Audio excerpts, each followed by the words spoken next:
Assalamualaikum warahmatullahi wabarakatuh. Salam sejahtera untuk kita semua. Perkenalkan, kami dari kelompok 14 yang beranggotakan saya, Alvina, kemudian ada Niputu Ari Trisma, Alfia Fadila, Nadia Budi Pratiwi, Konita Adibah, dan juga Muhammad Maulana. Di sini kami akan menjelaskan obesitas dan sedentary life pada anak sekolah dasar. Apa sih sedentary lifestyle? Jadi, sedentary lifestyle ataupun sedentary behavior merupakan suatu bentuk perilaku yang dilakukan dan mencerminkan pola hidup yang pasif ataupun santai. Pasif dan santai di sini dimaksudkan bahwa dalam melakukan kegiatannya hanya membutuhkan pengeluaran energi yang sangat minim maupun sedikit. Contohnya seperti duduk, berbaring, membaca buku, mungkin bermain game, dan lain-lainnya.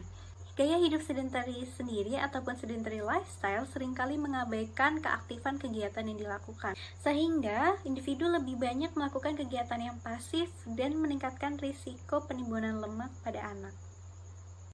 Banyak mitos dan fakta yang beredar tentang sedentary lifestyle pada anak. Salah satunya yaitu tentang bermain gadget. Banyak bermain gadget tidak menyebabkan obesitas. Padahal sebenarnya dalam penggunaan gadget dapat mengubah pola dan gaya hidup anak sendiri, di mana seharusnya anak itu mulai bereksplorasi dan juga aktif berkegiatan. Sedangkan dengan adanya penggunaan gadget maupun bermain gadget, anak akan cenderung diam dan asyik sendiri, sehingga menyebabkan anak menjadi kurang bergerak. Nah, dari situ intensitas dalam bermain gadget juga dapat mempengaruhi dan memperbesar risiko anak tersebut untuk mengalami obesitas. Dengan adanya hubungan antara sedentary lifestyle dan kegemukan yang terjadi pada anak, timbullah mitos yang beredar yaitu tentang anak yang gemuk itu sehat. Padahal sesungguhnya kegemukan ataupun obesitas yang terjadi pada anak merupakan salah satu pemicu timbulnya penyakit sejak dini. Banyak sekali orang tua yang memiliki persepsi yang salah, sehingga dalam penerapan ataupun dalam pemberian nutrisi pada anaknya cenderung tidak memperhatikan asupan dan juga tidak memperhatikan status gizi ataupun status nutrisi dari anaknya. Pada zaman sekarang, masyarakat diharuskan mengetahui mengenai sedentary lifestyle, karena sedentary lifestyle sendiri menimbulkan dampak negatif bagi masyarakat. Saat ini sedentary lifestyle menjadi isu yang sangat penting dan perlu untuk dibahas hingga tuntas. Salah satu faktor yang menyebabkan sedentary lifestyle yaitu norma keluarga. Banyaknya orang tua yang kurang waktu untuk anaknya sehingga tidak bisa memantau anak bermain HP, sehingga cenderung untuk menonton konten yang bersifat negatif. Hal ini menunjukkan bahwa lingkungan keluarga sangat berpengaruh terhadap kejadian sedentary lifestyle. Komunikasi yang efektif antara orang tua dan anak perlu dilakukan untuk mencegah terjadinya sedentary lifestyle terhadap anak. Namun dengan demikian, komunikasi yang baik keluarga, baik di lingkungan sekolah maupun di lingkungan keluarga, bisa mengarahkan perilaku anak ke hal-hal yang positif. Cara pencegahannya yaitu dengan komunikasi yang aktif, membangun diskusi kelompok di sekolah. Selain itu, fasilitas sekolah seperti tempat bermain, perpustakaan, dan peraturan sekolah terkait penyediaan makan di kantin merupakan salah satu pencegahan untuk terjadinya sedentary lifestyle terhadap anak.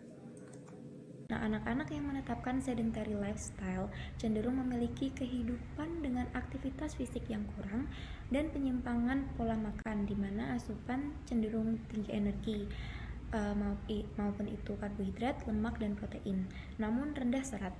Nah, faktor-faktor tersebut berkaitan dengan resiko kelebihan berat badan atau overweight dan kejadian obesitas. Beberapa faktor yang berhubungan dengan tingginya IMT diantaranya yaitu pola konsumsi tinggi energi dan kurangnya aktivitas fisik yang mengarah pada pola hidup sedentaris. Nah, seperti saat duduk atau berbaring yang membutuhkan pengeluaran energi yang sangat rendah, menonton televisi, bermain game elektronik atau handphone dengan screen-based activity lebih dari 2 jam per hari. Hal ini dikarenakan anak yang memiliki TV dalam kamar tidur lebih cenderung menjadi overweight. Selain itu juga, anak yang menonton TV 3 jam per hari cenderung 48% menjadi lebih obesitas dibanding anak yang menonton TV kurang dari 1 jam per hari.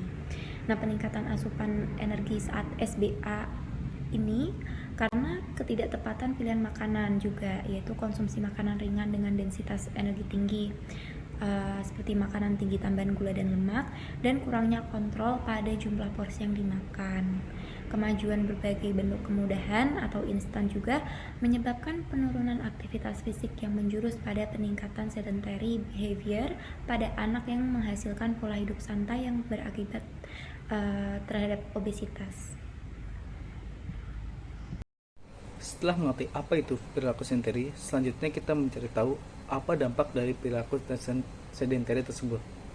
Perilaku sedentary menyebabkan terjadinya obesitas pada anak. Beberapa mekanismenya adalah: 1. Perilaku sedentary menyebabkan terjadinya kurangnya aktivitas fisik. Salah satu penyebab gemukan pada anak adalah gaya hidup kurang gerak yang seperti menonton TV berlebihan dan juga bermain handphone, yang bisa kita sebut sebagai aktivitas menatap layar yang lebih dari 2 jam setiap hari.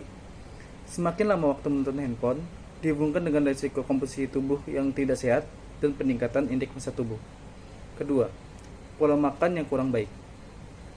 Aktivitas menatap layar seperti menonton TV sudah lama dihubungkan dengan rendahnya konsumsi buah dan sayuran serta tingginya makanan camilan yang tinggi kalori, makanan cepat saji, dan juga minuman tinggi gula.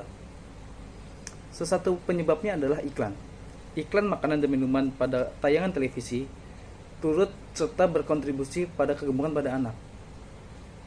Akibatnya terjadi peningkatan asupan energi karena ketidaktepatan pemilihan makanan serta kurangnya kontrol mengenai jumlah porsi makanan tersebut. Ketiga, kurangnya durasi tidur. Anak obesitas memiliki kecenderungan untuk memiliki durasi tidur yang lebih pendek dibandingkan anak yang tidak obesitas.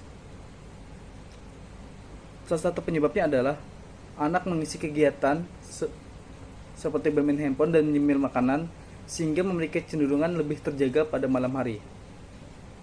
Akibatnya, durasi tidur anak menjadi lebih pendek dan menyebabkan kelelahan yang berlanjut sehingga terjadi penurunan aktivitas fisik pada keesokan harinya. Bila hal tersebut terjadi, akibatnya pembakaran kalori akan menurun sehingga dapat meningkatkan risiko gizi lebih. Asuhan gizi pada anak sekolah dasar dengan obesitas disertai dengan sedentary lifestyle. Pada asuhan gizi di sini terdapat 2, yaitu ada pengaturan makan dan pengaturan aktivitas fisik. Pada pengaturan makan akan dilakukan beberapa syarat dengan mempertimbangkan usia anak sekolah dasar mengingat usia tersebut masih dalam tahap pertumbuhan dan perkembangan.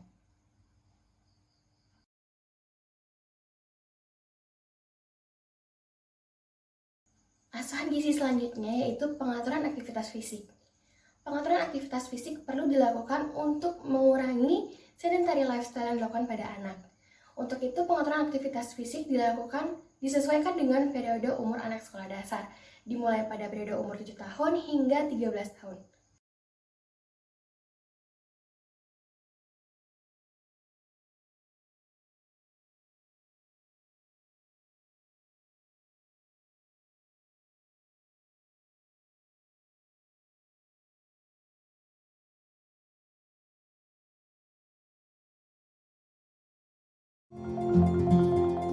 Sekian yang dapat